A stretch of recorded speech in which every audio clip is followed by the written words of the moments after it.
En este tema vamos a estudiar un resumen de la dinámica de la partícula.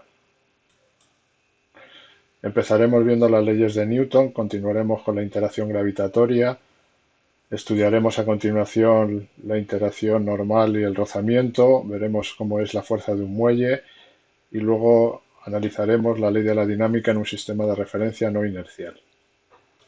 Seguiremos con la definición del impulso mecánico, veremos su repercusión en el teorema de la cantidad de movimiento, analizaremos el momento angular y su teorema y el momento cinético relativo y su teorema.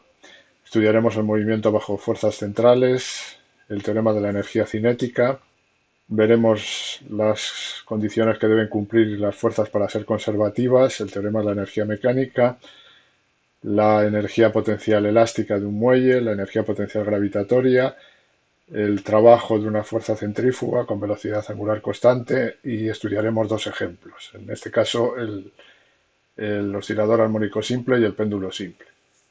La dinámica estudia la relación entre el movimiento de un cuerpo y las causas del mismo.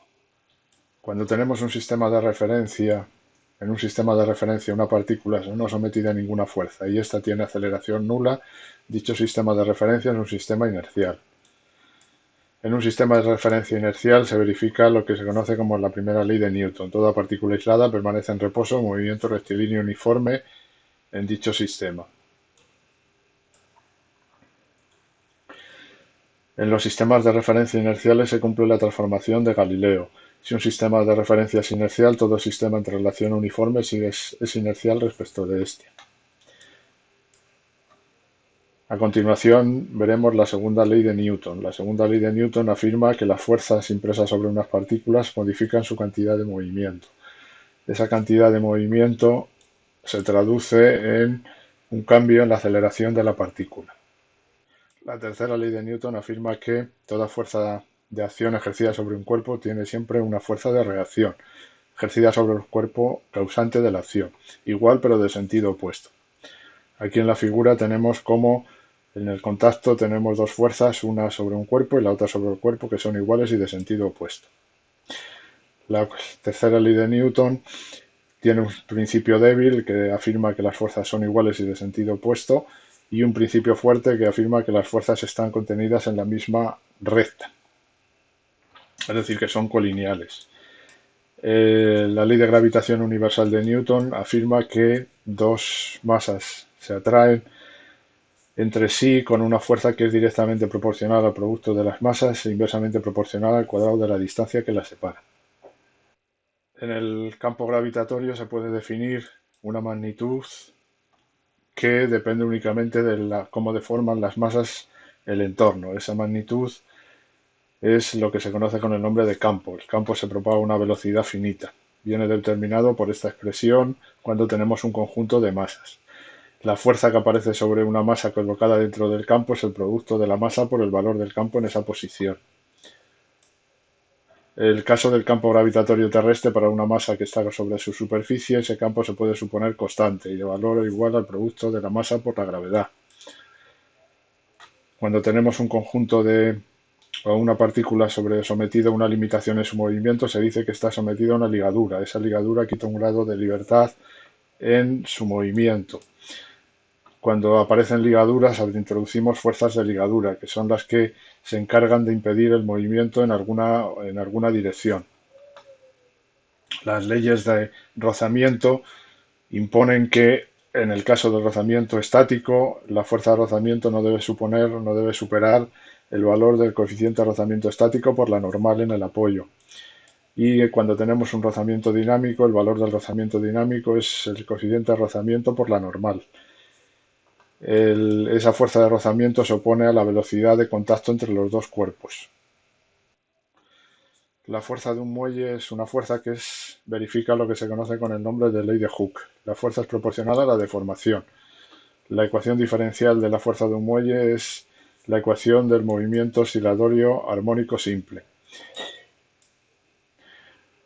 Cuando tenemos un sistema no inercial, la fuerza que aparece sobre una partícula es la que viene dada por las fuerzas reales y por las que la que vienen dada por las fuerzas de inercia debido al movimiento del sistema de referencia no inercial. Esas son las que aparecen en la figura.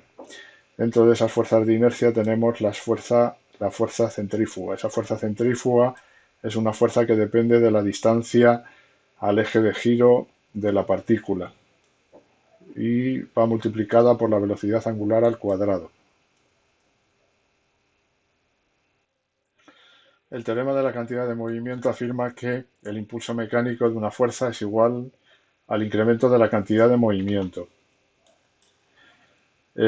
Cuando tenemos una partícula, se puede definir también el momento cinético. El momento cinético sería el producto vectorial de A por P por la cantidad de movimiento. Esa magnitud física verifica un teorema que es el teorema de la cantidad de movimiento, que viene determinado por la siguiente expresión. Existe también el momento cinético relativo. El momento cinético relativo se define con respecto de la velocidad del punto. Este momento cinético relativo verifica otro teorema que es muy similar a la ecuación anterior y que se utilizará sobre todo en el sólido rígido. En el movimiento bajo fuerzas centrales tenemos que se conserva el momento cinético en el centro de la fuerza. Este momento cinético determina que la trayectoria de la partícula es plana y además verifica que se mantiene constante este término que está asociado al movimiento en polares. Se verifica además la conocida como ley de Arias, en la cual el radiovector de la partícula, la variación del radiovector de la partícula con el tiempo viene determinada por la siguiente expresión. El teorema de la energía cinética dice que el trabajo de las fuerzas reales y de inercia es igual al incremento de energía cinética de la partícula. El trabajo de la fuerza de Coriolis es nulo, dado que es una fuerza giroscópica, es decir, no realiza trabajo. Una fuerza es conservativa si el trabajo a lo largo de cualquier trayectoria cerrada es nulo, es decir, se cumple en definitiva esta expresión. También una fuerza es conservativa si el trabajo no depende del camino para realizar la integral de línea. Es decir, ese trabajo depende solo de una función que se evalúa en los puntos inicial y final. Una fuerza es conservativa si existe una función de energía potencial tal que el trabajo o la fuerza es igual al gradiente o al menos el gradiente de la energía potencial. Una fuerza es conservativa si el rotacional de la fuerza es cero, donde el rotacional viene dado por esta expresión. Por último, diremos que la forma de calcular la energía potencial viene derivado de la segunda definición, o sea, la segunda propiedad que vimos, y se obtiene por esta expresión que vemos a continuación. El teorema de la energía mecánica dice que el trabajo de las fuerzas disipativas más el trabajo de las fuerzas de inercia es igual al incremento de energía mecánica. La energía potencial elástica de un muelle es igual a un medio de la constante elástica del muelle por cuanto se haya estirado al cuadrado. La energía potencial gravitatoria es igual a, en su aproximación más exacta, al producto de las masas partido la distancia que las separa. En la aproximación de primer orden tenemos que esa energía potencial es igual al factor o al término mgz. La energía potencial centrífuga es igual, en el caso de que una partícula que se haya separado r del eje de giro, es igual al producto de la velocidad al cuadrado por la distancia al eje de giro al cuadrado. En el caso del oscilador armónico simple tenemos como las ecuaciones de movimiento son las que tenemos en pantalla. En la aproximación, la solución a dichas ecuaciones de movimiento es la que tenemos en la figura, es decir, x es igual a un término constante más una función sinuidal. Para calcular la solución a dicha ecuación tenemos que imponer condiciones iniciales. Las ecuaciones iniciales las obtenemos de los valores de posición y velocidad iniciales. Esos valores de velocidad y posición iniciales me permiten obtener la amplitud A y la fase phi, la fase inicial phi. En el caso del péndulo simple tenemos como la velocidad del péndulo y la aceleración del péndulo es la asociada a un movimiento circular. Las ecuaciones de movimiento son las que tenemos en la figura. Tenemos la proyección del peso en la dirección tangencial y la proyección del peso con la tensión en en la dirección normal. La ecuación tangencial se puede aproximar al primer orden en pequeñas oscilaciones a una ecuación armónica, y esa ecuación armónica en pequeñas oscilaciones me da una función sinusoidal como solución. En el péndulo también se puede aplicar el teorema de la energía. Esta energía se mantiene constante. La energía será la energía cinética más la energía potencial. Tomando como referencia el punto más bajo para la energía potencial, esa sería igual a mgh.